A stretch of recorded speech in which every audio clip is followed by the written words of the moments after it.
Tamal. Jadi kuwi kan diinfus jebleng. Aku wis sehat.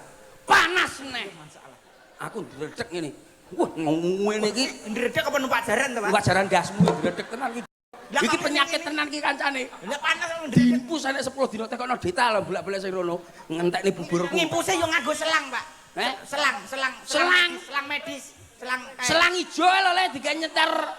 Masalah kuwi berarti padha karo selang nggo nyemprot-nyemprot kembang. Mari ngono dilebokne lambeku. Gowet mbayuh mlebu lambe barang cairane akeh lho. Akeh sampe melumpuk mari ngono terus ngentuti mbokmu aku. Wah, ngentut kuwi ora cairane terus metu kabeh. Metu iki omong apa to kowe iki jan? Lah nganggo selang ijo. Ya selang biasa lho.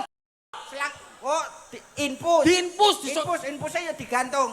Ora digantung le. Diapane? Kuwi dicekeli bedane to diunyer-unyer ngene. Wah iya lara lho Pak kena dome iki ongkek-ongkek. Kowe iki tau lara apa ora to?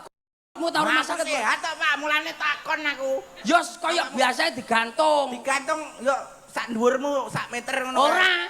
Wong kuwi aku ning tingkat 1, infusku digane tingkat 5 le. Masalah Pak, ngentekno selang lho Pak kuwi Pak. Infus ning tingkat 5 kuwi. Ngentekno selang biayane akeh lho Pak kuwi. Kowe iki lho jane bocah nomor pira kowe iki lho asline. Lah aku mbok bocah kuwi lho. Lah piye tak aku? Ya infus alah dikit cagake iki lho cagak meter ngono kae cagak son.